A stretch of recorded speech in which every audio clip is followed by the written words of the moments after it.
broadcasting around the world. This is the Hard Asset Money Show. Your wealth, your money, your future. Serious talk about what's happening and how you profit. Hosted by Christian Briggs. Follow him on X at BMC_HAM in 3, 2, 1. In 2025, the U.S. Congress passed what was promised as a victory for freedom, the Genius Act. Aimed at stopping a government-run digital dollar, it was marketed as a firewall against tyranny. But it wasn't a shield, it was a trap. While the headlines celebrated innovation, behind the curtain, a new financial order was quietly forming. One that doesn't eliminate surveillance. It privatizes it. And at the center of it all, Palantir Technologies. This podcast is brought to you by Hard Asset Management. We have the lowest prices on all precious metals. Call us at 844-426-4653. That's 844-426-4653. Palantir was founded less than 2 years after 9/11 by Peter Thiel, the co-founder of PayPal. Its CEO and co-founder is Alex Karp. Leaked documents suggest that government officials were very impressed by Palantir when it first saw what it could do in 2008, and that is no surprise. There is simply no other company as good as finding unusual patterns in large data sets. Palantir's earliest contracts weren't just in counterterrorism. They were deeply embedded in military intelligence, defense logistics, and predictive analytics. This wasn't a software firm solving spreadsheets. This was weaponized data. The Genius Act authorized private corporations to issue digital dollars known as stablecoins, pegged to the U.S. Treasury, tracked by artificial intelligence, and tied to your personal identity. Every transaction, every click, every keystroke, all tethered to you. What was once feared in a government-run CBDC is now being implemented with fewer restrictions and no constitutional oversight. And here's the kicker. It's happening under the illusion of free market innovation. While Americans were told this law would prevent tyranny, it quietly handed the reins to surveillance capitalists with no electoral accountability. Enter Palantir. Led by Peter Thiel and Alex Karp, Palantir was born in the shadow of the CIA. Its software was designed to identify threats on battlefields. In Karp's own words, we built this kill chain, the digital kill chain. How do you defend your country and kill your enemies? Our product is used on occasion to kill people. He wasn't speaking metaphorically. The same data-driven precision Palantir hones for the battlefield is now wired into the architecture that scans American citizens. Now it targets patterns in your tax returns, your medical history, your geolocation. The U.S. government has our software, right? and uses it very aggressively.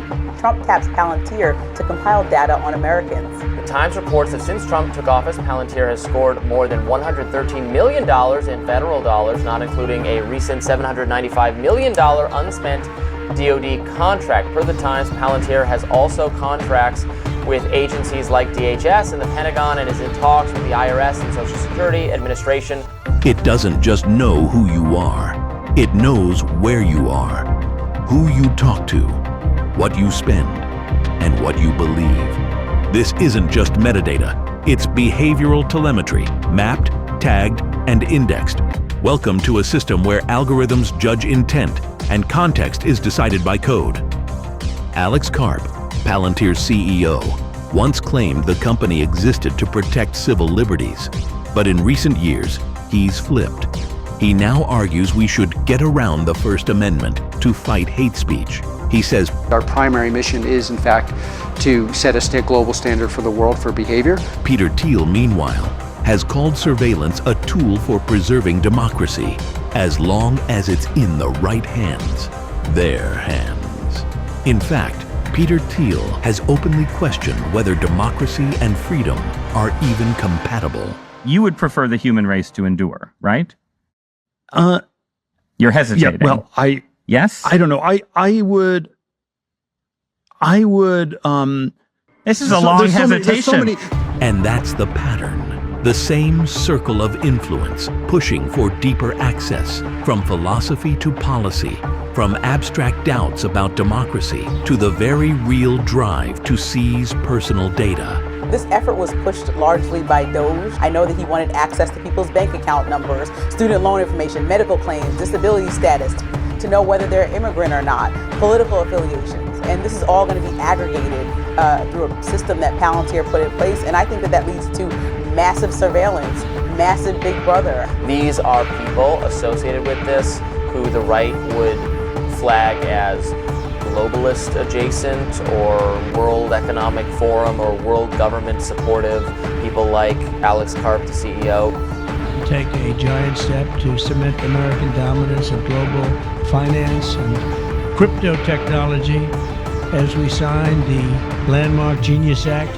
Critics point to a stablecoin project called USD1, backed by the Trump family, designed to benefit directly from this law. Documents reveal that early drafts of the Genius Act mirrored language from lobbying groups connected to both crypto startups and government contractors.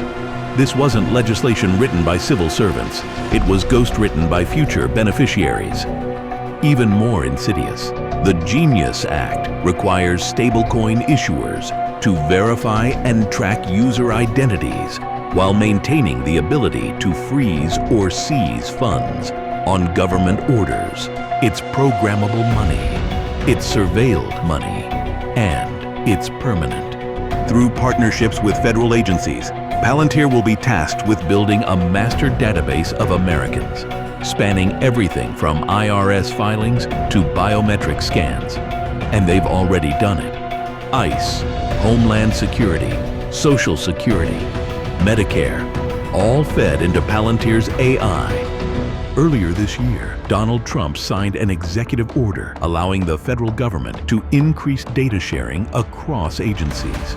Palantir has received $113 million in federal funding since Trump returned to office, making it feasible to merge highly sensitive data from agencies like the Department of Homeland Security, ICE, and the IRS. The executive order's language specifically emphasized interoperability, a euphemism for full-spectrum data consolidation. It's not just about efficiency, it's about visibility, total real-time visibility into every citizen's financial, physical, and digital footprint. Palantir already has contracts with the IRS going through taxpayer data to save auditors time by finding the easiest audits to pursue. A mega API that would allow anyone with access to view and possibly alter all IRS data in one place. That's all of your financial information. And they have multiple contracts with the Department of Health and Human Services, including nearly $100 million to support HHS as core administrative data and applications to manage, ingest, and access data securely across business domains. HHS core responsibility is Medicare and Medicaid. That's control over millions of Americans' health records and their access to health care. The Hard Asset Money Show will be right back after a word from our sponsor. In uncertain times, the smartest money doesn't sit in the stock market, it holds weight. The price of gold has risen from $1,700 an ounce in 2020 to over $3,800 by late 2025. Silver is currently around $46 an ounce, a 155% increase from roughly $18 5 years ago. Follow on X at BMC_HAM for all news and the latest developments. And now, with its executives moving into senior positions within the Trump administration, Palantir's influence isn't just in the data, it's in the decision-making at the very top. A number of really senior Palantir executives have been appointed by Trump to senior government positions. This isn't just surveillance infrastructure, it's a revolving door. The architects of the system are now shaping the laws that govern it. Imagine J. Edgar Hoover with AI. That's where we're heading. Palantir isn't just an American story, it's a global one. In the United Kingdom, NHS England relied on Palantir to manage sensitive health records and even coordinate vaccine distribution. a private tech company holding the keys to a nation's healthcare system. In Ukraine, both military and civil authorities employ Palantir to coordinate battlefield intelligence, refine targeting, and even document war crimes. In the middle of a war zone, Palantir isn't just a contractor, it's part of the command structure. In Denmark, the Pol Intel predictive policing system runs on Palantir's Gotham software, turning data into forecasts of potential criminal activity. In Germany, 3 state police forces, Bavaria, Hesse, and North Rhine-Westphalia, already use Palantir. Baden-Württemberg recently pushed through a $25 million contract despite heated legal challenges over surveillance and privacy.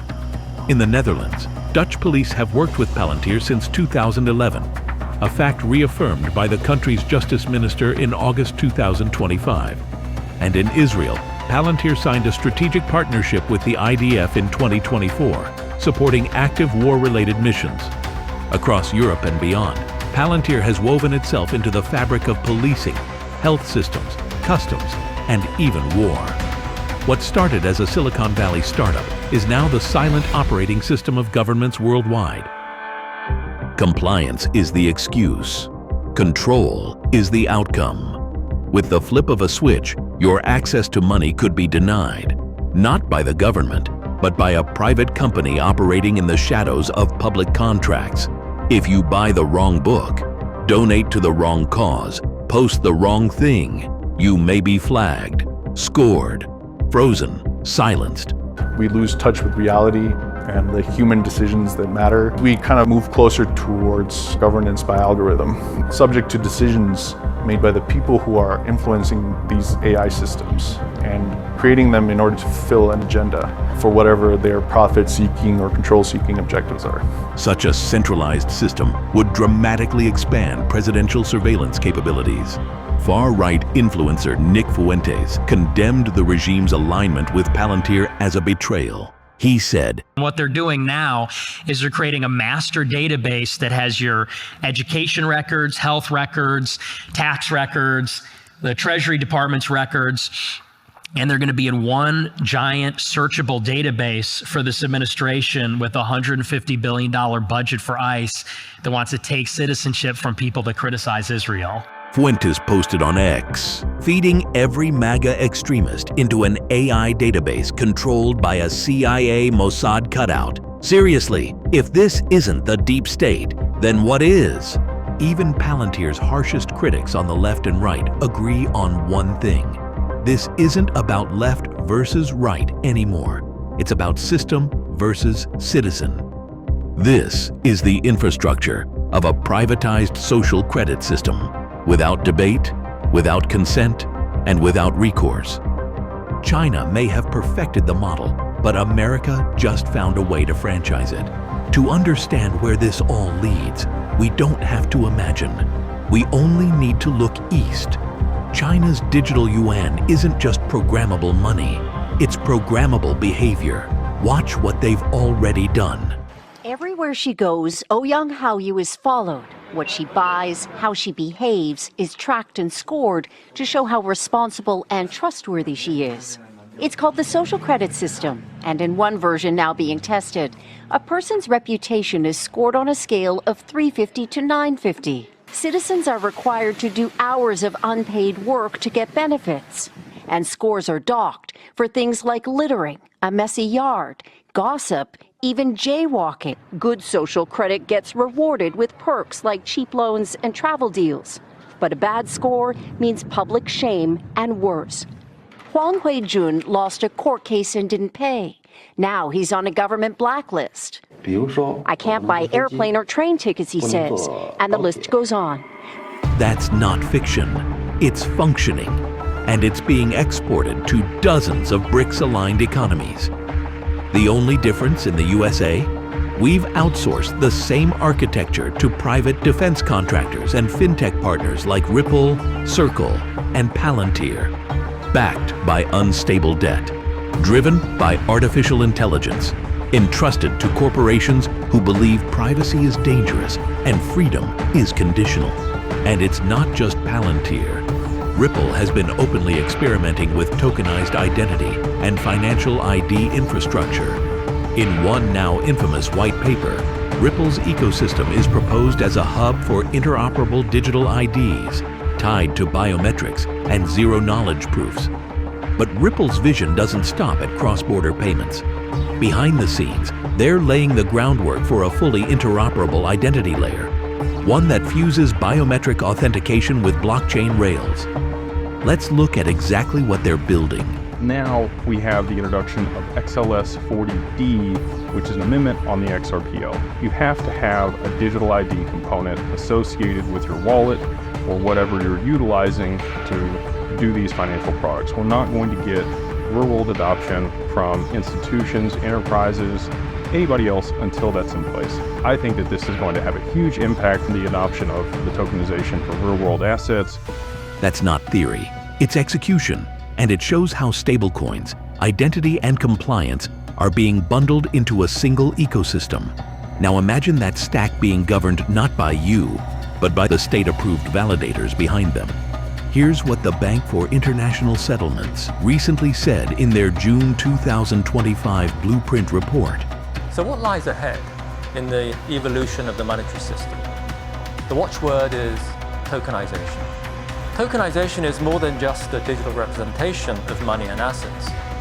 Tokens integrate the records of an asset, normally found in a traditional database, with the rules and logic governing transfers. Tokenization combines messaging, reconciliation, and settlement into one seamless operation. That's not innovation. That's consolidation at a global scale. And the most powerful institutions in the world are laying the tracks. In fact, the BIS goes further. They explicitly recommend embedding policy mandates directly into code. That means financial regulations, sanctions, even social behavior scoring, hardwired into the logic of your money. No human oversight, no appeals process, just automation at the ledger level. So while Congress waves the flag of freedom, it's following the same playbook. Genius simply privatizes what China codified and BIS legitimized. And if you think this isn't about you, just wait until it is.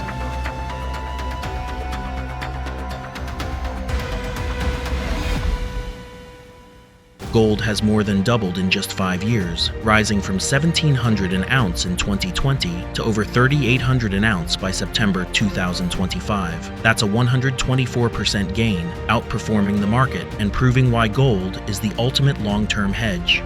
As global debt soars and currencies weaken, central banks are hoarding gold at record pace. Why aren't you? Call 844-426-4653 or visit bmcham.com. Protect your future with real assets. Own gold now. Follow on X at BMC_HAM for all news and the latest developments.